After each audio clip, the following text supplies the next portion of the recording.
començar la meditació aquest dematí fent referència al fet que crec que ja vaig esmentar en una de les meves meditacions, però que em va molt bé recordar aquest fet avui.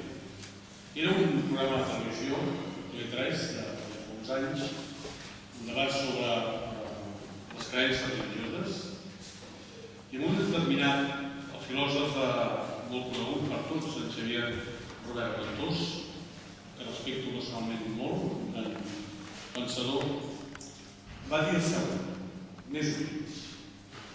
És que a mi, el vostre Déu, el Déu dels cristians, m'és profundament antipàtic, ja que per salvar ha de matar el seu propi fill. Hi ha alguna cosa més salvatge i més violenta que aquesta? Aquesta va ser més o menys la frase d'en Xavier Robert Ventós. I entre els que feien el debat hi havia l'actual rector del Seminari de Teologia de Barcelona i la seva resposta va ser quasi inexistent. A mi em va decebre i em va doldre profundament. La manca de resposta a aquesta impactiva tan dura i tan forta dirigida al cor de la fe cristiana. I és evident que l'Evangeli de Marc que hem llegit, el que anomenem aquest episodi l'entrada triomfal, és una descripció de fets que contrasten molt amb el seguit d'esdeveniments que seguiran el temps litúrgic que els cristians celebrem la setmana que avui comença.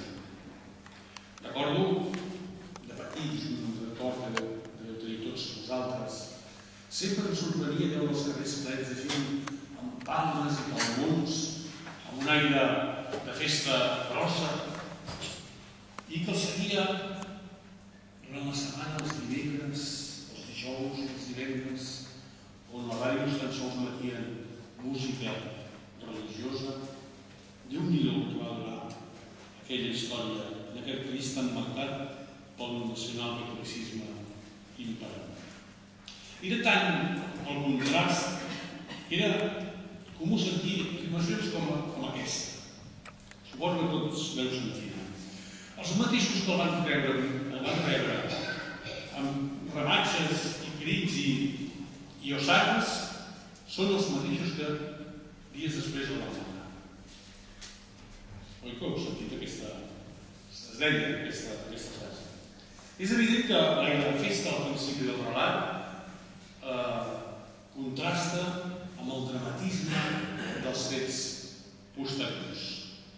No obstant, en el relat que fan els evangelistes d'aquesta entrada triomfant, la fan els 4 evangelistes, hi ha les claus que expliquen de manera bastant explícita el procés de Jesús i el camí que el porta a la creu.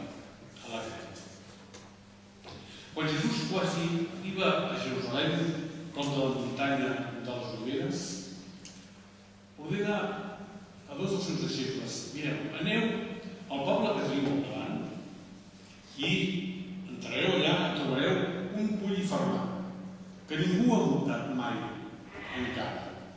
Desligueu-lo i porteu-lo. Si algú us preguntava per què ho feu, responeu: el Senyor l'ha demanat, però de seguida us ho tornarà. I els fets, ens continua relatant l'Evangeli, es desenvolupen de la manera exacta que Jesús diu.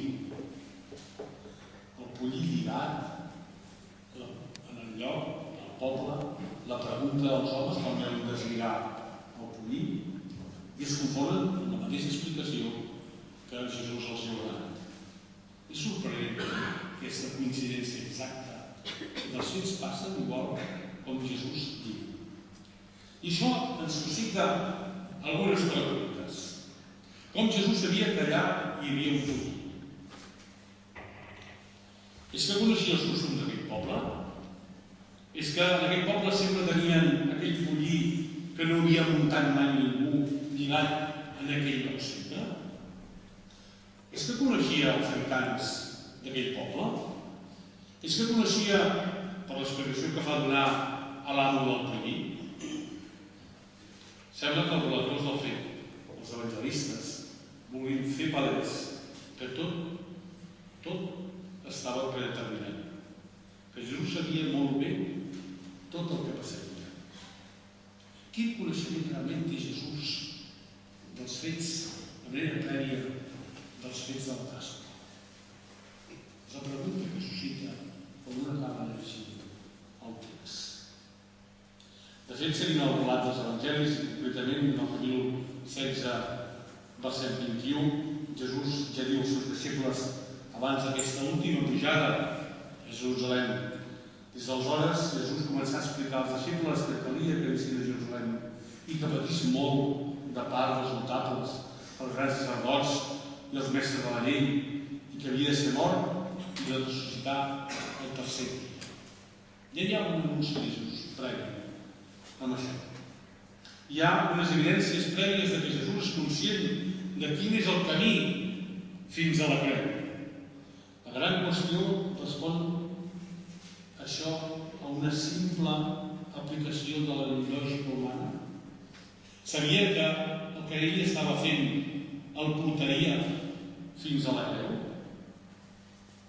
O és que estem davant d'una afirmació de Jesús que no és fill de l'home i per tant és el Jesús fill de Déu, que té un coneixement anticipat de tot el que passava?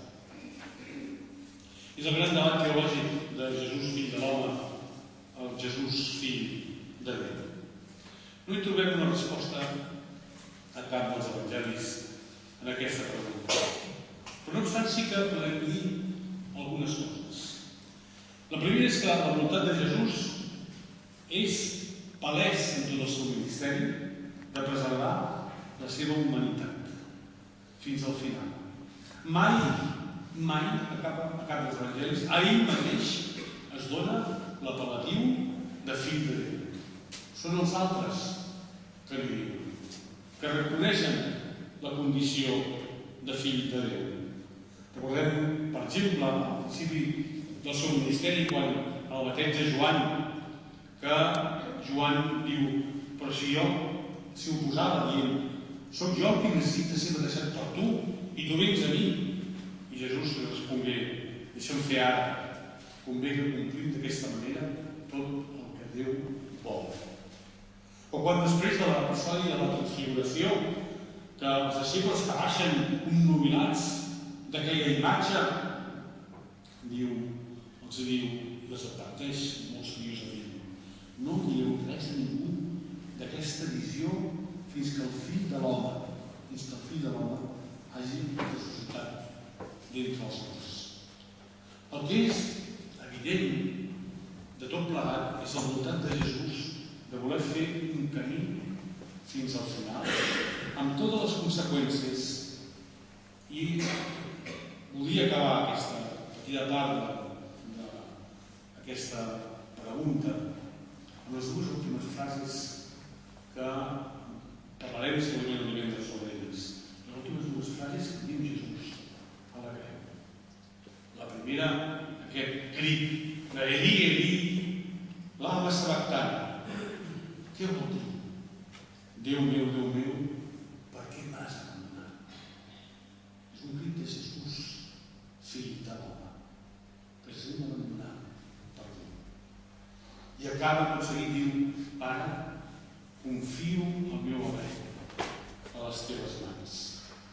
No és en absolut una cosa baladí o profund significat que tenen una, la primera, ja tot el dolor de Jesús, fill d'home, que mor amb mort de creu, com hem dit, la mort més baixa i horrible possible, la que estava reservada a l'escòria de la societat, reflecteix el seu abandó de l'home amb el pes de la seva condició d'être home. Reflecteix una solitud total. Experimenta l'abandó real de Déu mateix. I la segona, que ve immediatament en aquesta, ens diu que hi ha un fil que no s'ha trencat. Sent que el Pare l'ha abandonat, però ell li entrega el seu últim alè, i això són només dues coses. Primer, que Jesús, fill de l'home, és obedient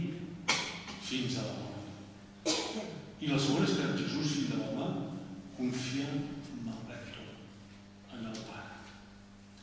El més plausible per tancar aquest gran interrogant que ens planteja l'Evangeli d'avui sobre aquesta pregunta, sobre el veritable coneixement que tenia Jesús sobre els fets que tenien que passar, és que es tracta de la interpretació posterior que fan els evangelistes 80 anys més tard. Sabeu que el primer va ser justament aquest el de Marc.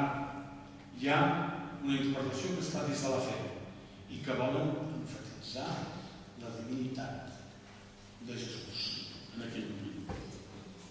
Però qui és? Qui és aquest Jesús que entra a Jerusalem? És el Jesús que se'ns presenta com el fill de l'home, amb totes les seves conseqüències, en una humanitat humil, amb una muntura que podríem qualificar de ridícula, un pollí. Es presenta a Jerusalem de la mateixa manera que va néixer en el pessebre, perquè no hi havia lloc per ell. Un Jesús que viu en un espai reduït del temps i de l'espai en el que es mou. 3 anys i mig de ministeri en aquell petit territori de Palestina. 3 anys i mig, un lloc petit. No fa cap viatge com l'apòstol Pau, els seus viatges missioners. No es mou d'allà. No deixa per escrit. Renuncia a escriure la seva autobiografia. Són els evangelistes que després escriuran. Renuncia a escriure les seves ensenyances.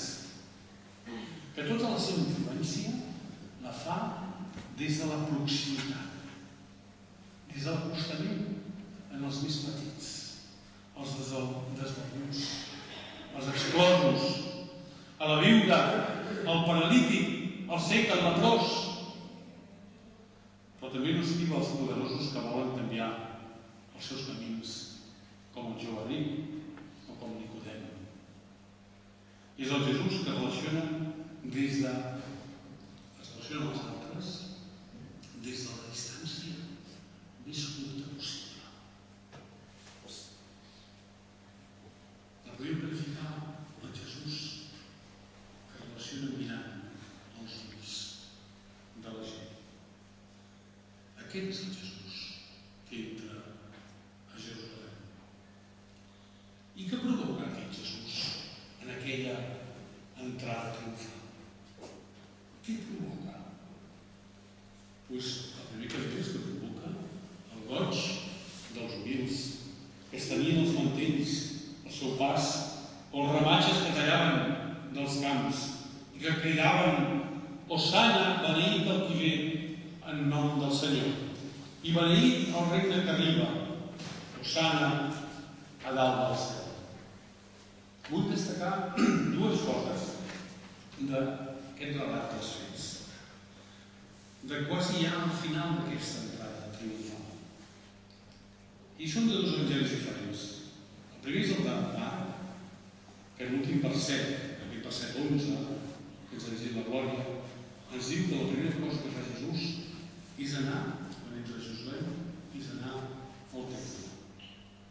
Diu, després de donar una mirada tot al voltant, com ja era el vespre, va sortir amb els 12 cap a Betània.